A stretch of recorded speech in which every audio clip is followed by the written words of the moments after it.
ಎಲ್ಲರಿಗೂ ನಮಸ್ಕಾರ. ನಾನು ಗಣೇಶ್ ಪಾಟೀಲ್.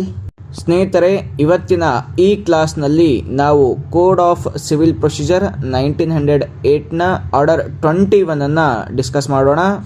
ಲಾಸ್ಟ್ ಕ್ಲಾಸ್ನಲ್ಲಿ ನಾವು ಆರ್ಡರ್ 21ನ ರೂಲ್ 1 ಡಿಸ್ಕಸ್ ಮಾಡಿದ್ವಿ. ಇವತ್ತು ರೂಲ್ 2 ಡಿಸ್ಕಸ್ ಮಾಡೋಣ. Rule 2, out of the court ಅಂದರೆ ಕೋರ್ಟ್ನ ಹೊರಗಡೆ ಡಿಕ್ರಿ ಹೋಲ್ಡರ್ಗೆ ಯಾವ ರೀತಿಯಾಗಿ ಪೇಮೆಂಟ್ ಮಾಡಬೇಕು ಅನ್ನೋದರ ಕುರಿತು ಈ ರೂಲ್ 2 ಪ್ರೊವಿಷನ್ಸ್ಗಳನ್ನು ಹೊಂದಿದೆ.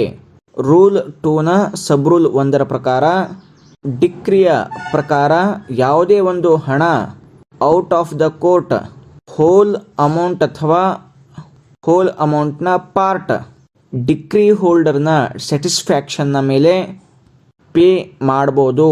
ಆ ರೀತಿಯಾಗಿ ಅಡ್ಜಸ್ಟ್ ಮಾಡಿಕೊಂಡಂತಹ ಆ ಪೇಮೆಂಟ್ ಆಫ್ ಅಡ್ಜಸ್ಟ್ಮೆಂಟನ್ನು ಡಿಕ್ರಿ ಹೋಲ್ಡರ್ ಸರ್ಟಿಫೈ ಮಾಡಬೇಕು. ಅದನ್ನು ಕೋರ್ಟ್ನ ಎದುರುಗಡೆ ಅಂದರೆ ಸಂಬಂಧಪಟ್ಟಂತಹ ಕೋರ್ಟ್ನ ಎದುರುಗಡೆ ಅದನ್ನು ಸರ್ಟಿಫೈ ಮಾಡಬೇಕು. ಆಗ ಆ ಕೋರ್ಟ್ ಅದನ್ನು ರೆಕಾರ್ಡ್ ಮಾಡಿಕೊಳ್ಳುತ್ತೆ. ನೆಕ್ಸ್ಟ್, ಸಬ್ ರೂಲ್ 2 ಪ್ರಕಾರ ಜಜ್ಮೆಂಟ್ ಡೆಟರ್ ಅಥವಾ ಜಜ್ಮೆಂಟ್ ಡೆಟರ್ನ ಶ್ಯೂರಿಟಿ ಅವರು ಕೂಡ ಪೇಮೆಂಟ್ ಅಥವಾ ಅಡ್ಜಸ್ಟ್ಮೆಂಟ್ ಏನು ಮಾಡ್ಕೊಂಡಿರ್ತಾರಲ್ಲ ಅದರ ಒಂದು ಇನ್ಫಾರ್ಮೇಷನನ್ನು ಕೋರ್ಟ್ಗೆ ಕೊಡಬೇಕು. ಆಮೇಲೆ ಆ ಜಜ್ಮೆಂಟ್ ಡೆಟರ್ ಅಥವಾ ಜಜ್ಮೆಂಟ್ ಡೆಟರ್ನ ಶ್ಯೂರಿಟಿ ಕೋರ್ಟ್ಗೆ ನೋಟಿಸನ್ನು ಇಶ್ಯೂ ಮಾಡೋದಕ್ಕೆ, ಯಾರಿಗೆ ಅಂತಂತ ಹೇಳಿದ್ರೆ ಡಿಕ್ರಿ ಹೋಲ್ಡರ್ಗೆ ನೋಟಿಸನ್ನು ಇಶ್ಯೂ ಮಾಡೋದಕ್ಕೆ, ಯಾವ ನೋಟಿಸು, ಶೋಕಾಸ್ ನೋಟಿಸನ್ನು ಇಶ್ಯೂ ಮಾಡೋದಕ್ಕೆ ಅಪ್ಲಿಕೇಶನನ್ನು ಹಾಕಬೇಕು. ಒಂದು ಅಪ್ಲಿಕೇಶನ್ ಹಾಕಿದ ಮೇಲೆ ಡೇಟನ್ನು ಫಿಕ್ಸ್ ಮಾಡಲಾಗುತ್ತೆ. ಫಿಕ್ಸ್ ಮಾಡಿದ ದಿವಸ ಡಿಕ್ರಿ ಹೋಲ್ಡರ್ ಜಜ್ಮೆಂಟ್ ಡೆಫ್ಟರ್ ಮಾಡಿದಂತಹ ಪೇಮೆಂಟ್ ಅಥವಾ ಅಡ್ಜಸ್ಟ್ಮೆಂಟನ್ನು ಸರ್ಟಿಫೈ ಮಾಡಬೇಕು. ಅಥವಾ ಯಾಕೆ ಸರ್ಟಿಫೈ ಮಾಡಬಾರ್ದು ಅಂತೇಳಿ ಅವರು ಅಲ್ಲಿ ಅವತ್ತಿನ ದಿವಸ ಹೇಳಬೇಕಾಗತ್ತೆ.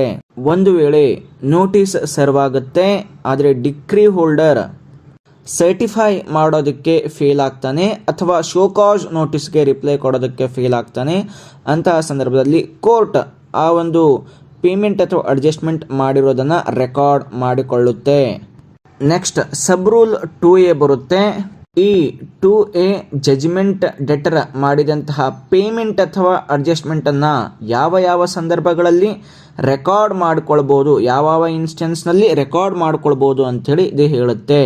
ಸಬ್ ರೂಲ್ 2A ಕ್ಲಾಸ್ ಏನ ಪ್ರಕಾರ ಜಜ್ಮೆಂಟ್ ಡೆಟರ್ ರೂಲ್ 1 ಮ್ಯಾನರ್ನಲ್ಲಿ ಪೇಮೆಂಟನ್ನು ಪೇ ಮಾಡಿದ್ರೆ ಅಥವಾ ಡಾಕ್ಯುಮೆಂಟರಿ ಎವಿಡೆನ್ಸ್ನ ಮುಖಾಂತರ ಪೇಮೆಂಟ್ ಅಥವಾ ಅಡ್ಜಸ್ಟ್ ಮಾಡಿರೋದನ್ನು ಪ್ರೂವ್ ಮಾಡಿದ್ರೆ ಅಥವಾ ರೂಲ್ 1 ಸಬ್ ರೂಲ್ 2 ಪ್ರಕಾರ ಪೇಮೆಂಟ್ ಅಥವಾ ಅಡ್ಜಸ್ಟ್ಮೆಂಟನ್ನು ಮಾಡಿದ್ರೆ, ಅದು ಡಿಕ್ರಿ ಹೋಲ್ಡ್ನ ಬಿಹಾಫ್ ಮಾಡಿದ್ರೆ, ಸೊ ಈ 3 ಕ್ಲಾಸಸ್ಗಳ ರೀತಿಯಲ್ಲಿ ಜಜ್ಮೆಂಟ್ ಡೆಟರ್ ಏನಾದರೂ ಪೇಮೆಂಟ್ ಅಥವಾ ಅಡ್ಜಸ್ಟ್ಮೆಂಟ್ ಮಾಡಿದ್ರೆ ಅದನ್ನು ಕೋರ್ಟ್ ರೆಕಾರ್ಡ್ ಮಾಡಿಕೊಳ್ಳುತ್ತೆ.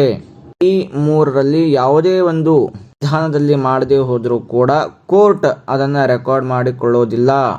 ನೆಕ್ಸ್ಟ್, ಸಬ್ ರೂಲ್ 3 ಪ್ರಕಾರ ಒಂದು ವೇಳೆ ಜಜ್ಮೆಂಟ್ ಡೆಟರ್ ಪೇಮೆಂಟ್ ಅಥವಾ ಅಡ್ಜಸ್ಟ್ಮೆಂಟ್ ಮಾಡಿರ್ತಾನೆ ಆದರೆ ಅದು ಸರ್ಟಿಫೈ ಆಗಿರೋದಿಲ್ಲ ಅಥವಾ ರೆಕಾರ್ಡ್ ಆಗಿರೋದಿಲ್ಲ ಅಂತ ಹೇಳಿದ ತಕ್ಷಣ ಆತ ಮಾಡಿರುವಂತಹ ಪೇಮೆಂಟ್ ಅಥವಾ ಅಡ್ಜಸ್ಟ್ಮೆಂಟನ್ನು ಕೋರ್ಟ್ ರೆಕಾಗ್ನೈಸ್ ಮಾಡೋದಿಲ್ಲ. ಸ್ನೇಹಿತರೆ, ಈ ಒಂದು ರೂಲ್ 1ರಲ್ಲಿ ಬರುವಂತಹ ಪ್ರೊವಿಷನ್ ಪ್ರಕಾರ ಪೇಮೆಂಟನ್ನು ಮಾಡಬೇಕಾಗತ್ತೆ. ಸ್ನೇಹಿತರೆ, ಇದು ಆರ್ಡರ್ 21ನ ರೂಲ್ 2. ನೆಕ್ಸ್ಟ್ ಕ್ಲಾಸ್ನಲ್ಲಿ ಉಳಿದ ರೂಲ್ಸ್ಗಳನ್ನು ಕೂಡ ಡಿಸ್ಕಸ್ ಮಾಡೋಣ. ಎಲ್ಲರಿಗೂ ನಮಸ್ಕಾರ.